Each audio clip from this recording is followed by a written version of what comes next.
Baik, Assalamualaikum warahmatullahi wabarakatuh. Waalaikumsalam warahmatullahi wabarakatuh. Selamat sore Bapak Ibu sekalian yang hadir pada pertemuan Zoom kali ini. Sebelumnya izinkan saya memperkenalkan diri. Nama saya Akbar Putra Ramadan dari Prodi S1 Perawatan semester 3. Di sini saya sebagai moderator yang memimpin jalannya penyuluhan sore hari ini yang bertemakan tentang TBC atau tuberkulosis. Untuk pemateri pertama akan disampaikan oleh Mbak Elsa dan materi yang kedua akan disampaikan oleh Mbak Rastina. Waktu dan tempat saya persilakan kepada pemateri yang pertama.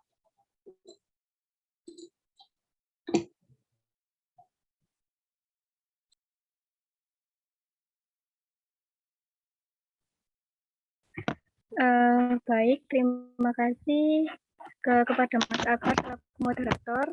Perkenalkan terlebih dahulu, saya Elsa Sabila dari Sikes Maharani Malang selaku pemateri 1 yang akan memaparkan materi tentang TBC atau tuberkulosis.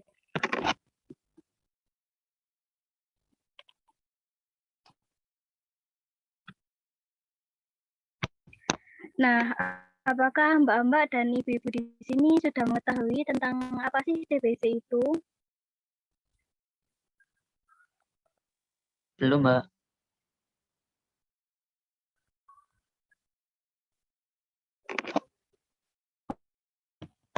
Nah, jika ibu-ibu dan mbak-mbak di sini belum tahu, maka saya akan jelaskan apa sih TBC itu dan cara pencegahannya. Tuberkulosis adalah suatu penyakit sistem pernafasan yang mengalami peradangan pada paru-paru disebabkan oleh bakteri Mycobacterium tuberculosis. Bakteri ini berbentuk basil dan bersifat tahan asam sehingga dikenal juga sebagai basil tahan asam atau BTA. Kali ditemukan oleh Robert Koch pada tanggal 24 Maret 1882. Sehingga untuk mengenang jasanya, bakteri tersebut diberi nama Basil Koch. TB paru terutama menyerang paru-paru sebagai tempat infeksi primer, dan selain itu tuberkulosis dapat juga menyerang kulit, kelenjar limfa, tulang, dan selaput otak. TB paru menular melalui droplet infeksius yang terinhalasi oleh orang sehat.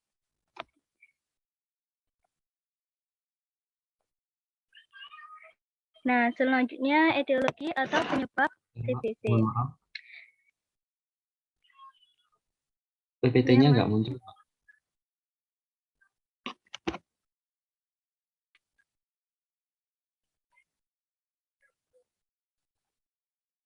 Bisa saya bantu untuk share screen saja.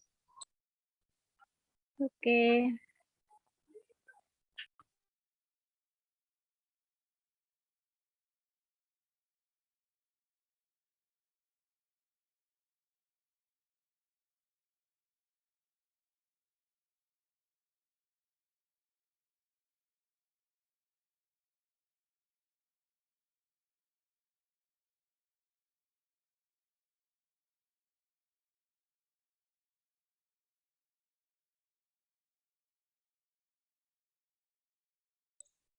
Mbak sudah.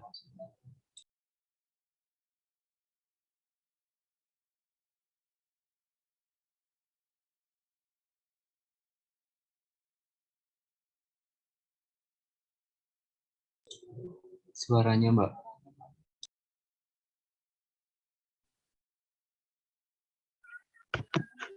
Baik, saya lanjutkan. Dalam jaringan tubuh, kuman ini dapat dorman selama beberapa tahun. Sifat ini berarti kuman dapat bangkit kembali dan menjadikan tuberkulosis aktif kembali. Nah, sifat lain kuman adalah bersifat aerob. Sifat ini menunjukkan bahwa kuman lebih menyenangi jaringan yang kaya oksigen.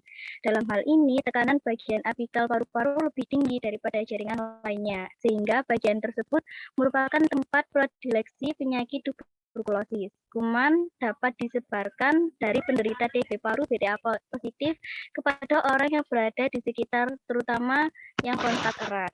Nah, dan bisa menyerang pecandu narkoba, orang yang mengalami malnutrisi atau kekurangan gizi, orang yang sistem kekebalan tubuhnya menurun, dan pecandu rokok. Next.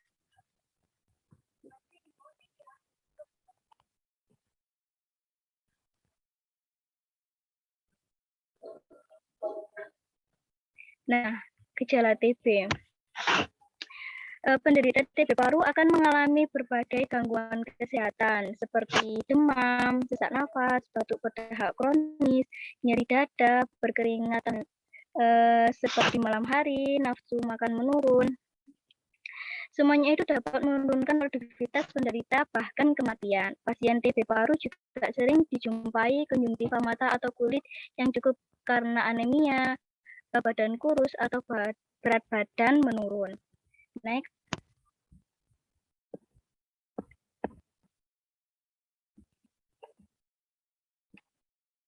Nah, klasifikasi TB paru.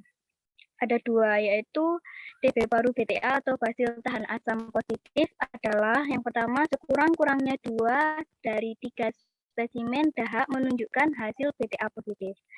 Dan yang kedua, hasil pemeriksaan satu spesimen sputum menunjukkan BTA positif dan dijumpai adanya kelainan radiologi. Yang kedua yaitu TB paru BTA atau basil tahan asam negatif adalah yang pertama hasil pemeriksaan sputum 3 kali menunjukkan BTA negatif. Gambaran klinis dan kelainan radiologi menunjukkan gambaran tuberkulosis yang aktif. Next.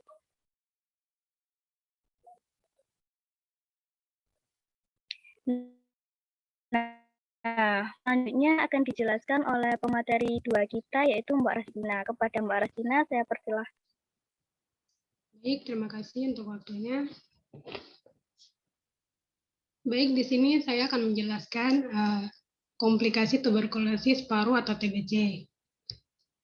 Komplikasi tuberkulosis atau paru ini biasanya akan mengalami komplikasi yang bisa menimbulkan atau menyerang pada organ tubuh vital.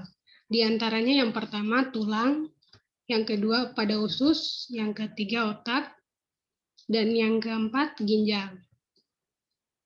Kenapa bisa terjadi pada tulang? Karena bakteri TBC ini disebabkan oleh bakteri yang mengedap di paru-paru, lalu terjadi komplikasi dan masuk ke dalam tulang.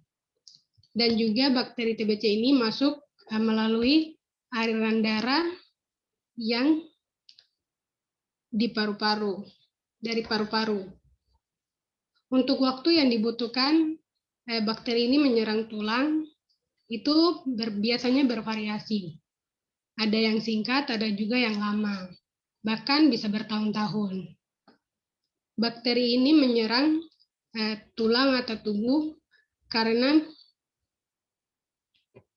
tubuh yang memiliki lemah, misalnya anak yang mengalami penyakit berat ya, hingga kekebalan tubuhnya menurun, sehingga bakteri ini semakin leluasa menjalankan aksinya. Untuk tulang yang biasa diserang bakteri ini ada dua. Yang pertama sendi panggul dan juga tulang belakang.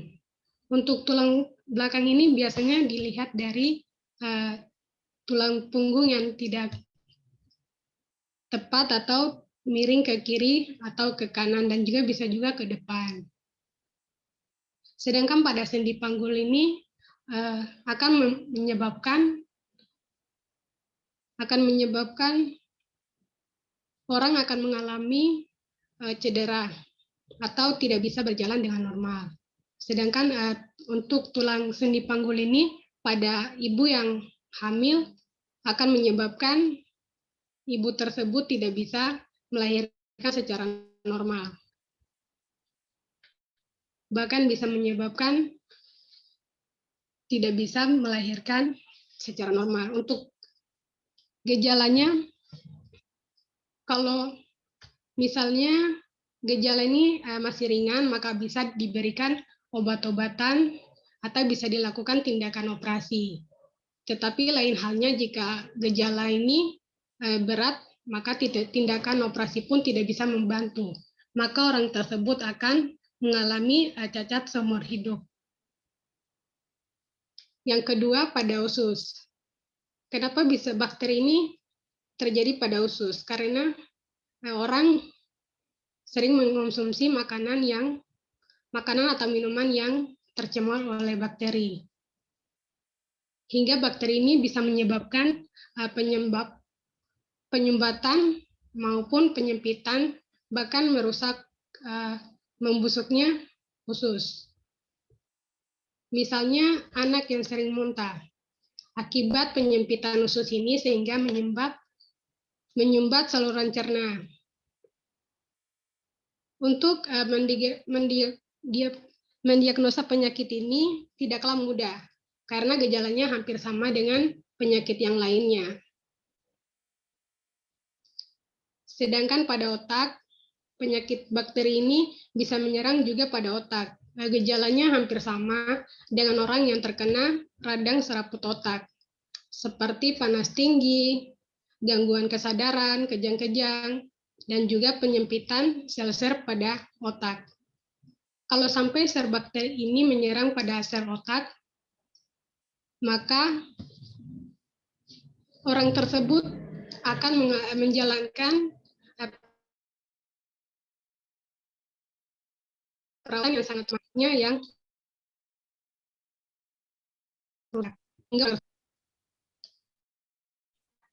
harus mengalami kondisi yang tidak bisa mengalami kondisi yang normal.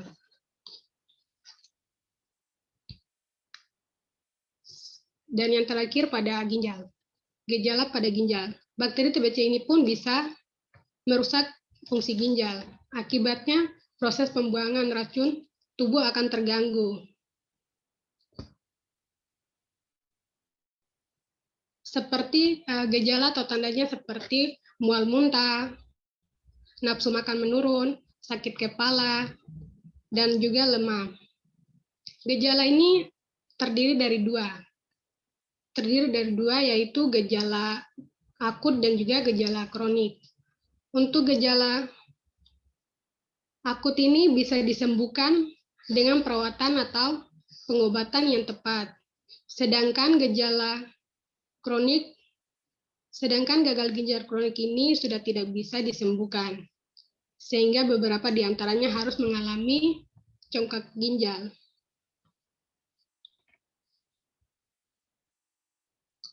Next.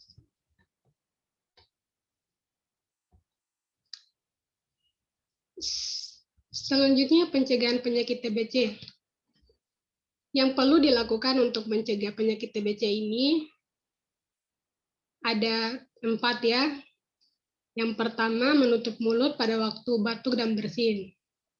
Yaitu seperti misalnya kalau kita batuk atau bersin, kita harus menutup mulut dan hidung kita dengan lengan bagian atas, bagian dalam.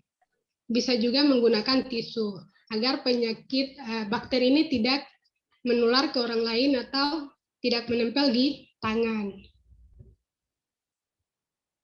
Yang kedua, meludah pada tempat tertentu. Kita harus meludah di tempat yang tertentu, jangan meludah di sembarangan tempat, karena akan menular ke orang lain jika meludah di sembarangan tempat.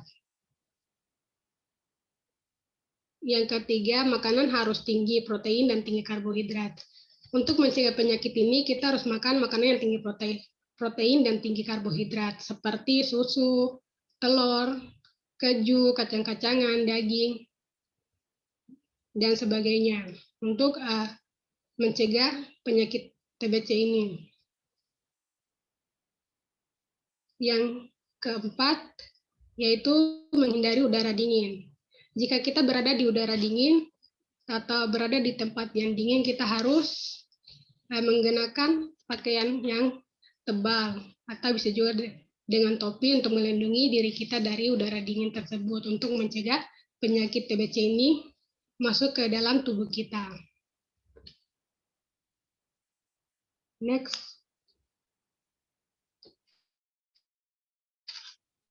Untuk pemeriksa penunjang TBC ini, ada dua. Yang pertama pemeriksaan radiologi dan yang kedua pemeriksaan darah. Pemeriksaan radiologi adalah pemeriksaan untuk mendiagnosa dan menunjang prosedur medis. Pemeriksaan radiologi ini berguna untuk membantu dokter melihat kondisi dalam tubuh atau bakteri dalam tubuh kita.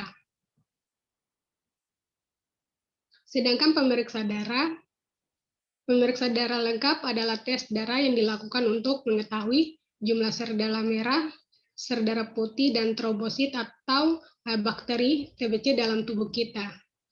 Jumlah sel darah dapat menggambarkan kondisi kesehatan, sehingga membantu dokter dalam menentukan diagnosa atau pengobatan. Jadi pemeriksaan ini dilakukan dengan dua cara untuk mendiagnosa penyakit TBC ini pada tubuh kita atau untuk mengetahui bagaimana penyakit ini menyerang tubuh kita.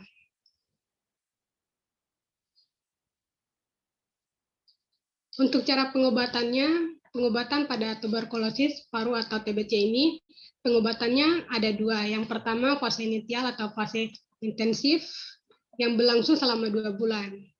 Yang kedua fase lanjutan yang berlangsung selama 4 ke 6 bulan. Pengobatan TBC ini bertujuan untuk menyembuhkan pasien atau mencegah kematian, menurunkan penurunan ke orang lain, mencegah terjadinya resistensi terhadap obat.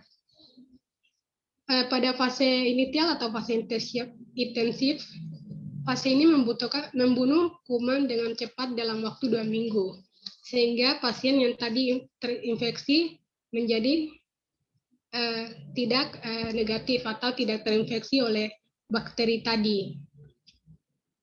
Gejalanya membaik sehingga menjadi positif dalam waktu 2 minggu. Waktu bulan. Sedangkan pada fase lanjutan ini selama 4 ke 6 bulan ini, fase ini membunuh kuman persisten atau seluruhnya dan mencegah relapse. Pada pengobatan ini, fase 1 dan fase 2 ini membutuhkan pengawasan minum obat. Untuk cara minum obatnya, misalnya 2 Hz atau HER3. Pada fase inisial ini, obatnya adalah 2 Hz. Selama pengobatannya selama 2 bulan. Dengan obat INH, rifampicin, parasidamid, dan etabol. Ini diminum tiap hari.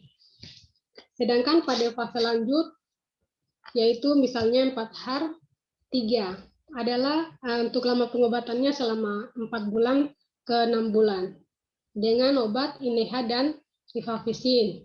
Ini diminum selama 3 kali sehari, misalnya pada pagi hari, siang, dan sore.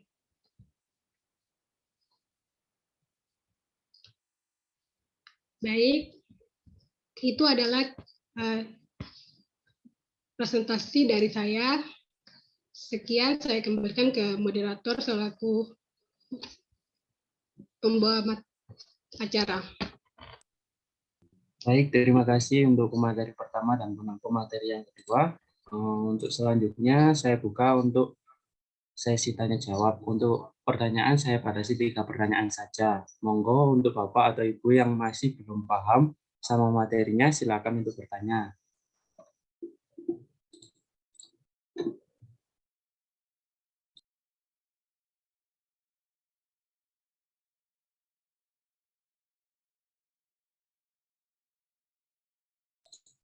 Ada yang mau bertanya? Saya mau Apa bertanya. masih belum paham dengan materinya? Baik, siapa? Mbak Amanda. Baik, Mbak, Amelia. silakan. Pertanyaannya, mungkinkah terkena penyakit TBC bila kita hidup di lingkungan yang bersih?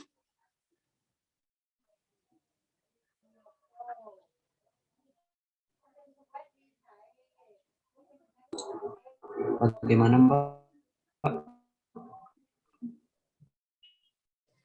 Mungkinkah terkena penyakit TBC bila kita hidup di lingkungan yang bersih?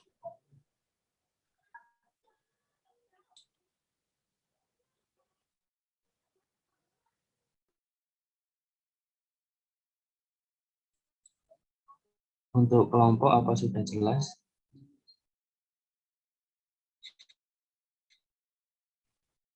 Sudah, Mas.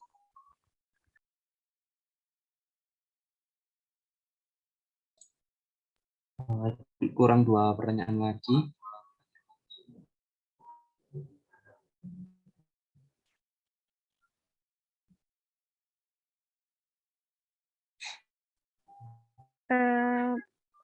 Izin bertanya, apakah bisa langsung dijawab ya, Mas?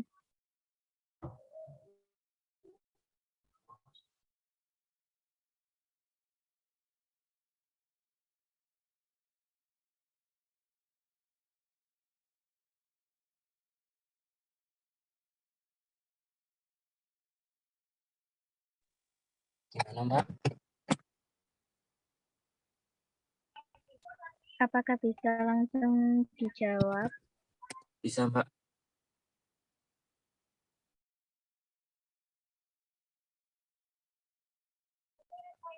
Baik, saya akan menjawab pertanyaan dari Mbak Amanda Amelia tadi ya, mengenai mungkinkah terkena penyakit TBC bila kita hidup di lingkungan yang bersih.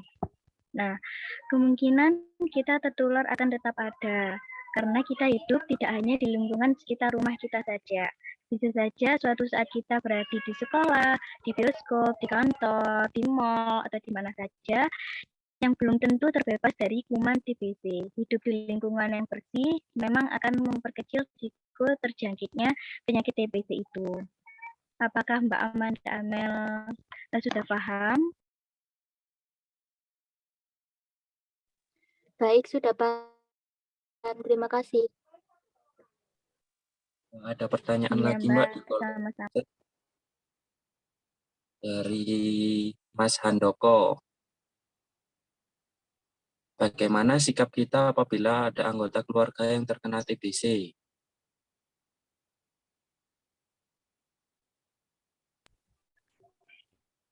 Nah, pertanyaan dari Mas Handoko yaitu bagaimana sikap kita bila di rumah terdapat anggota keluarga yang menderita penyakit TBC. Nah, jika pasien penderita penyakit TBC, bawa ke dokter untuk mendapatkan pengobatan secara teratur. Awasi minum obat secara ketat dan teratur, dan beri makanan yang bergizi. Sirkulasi udara dan sinar matahari di rumah harus baik. Hindarkan kontak dengan percikan batuk penderita. Jangan menggunakan alat-alat makan atau minum atau alat-alat mandi bersama. Jadi harus terpisah seperti itu. Mas Handoko, apakah sudah paham?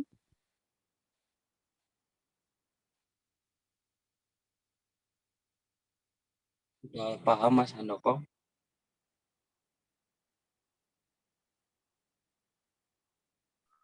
Baik, Mas Handoko, sama-sama.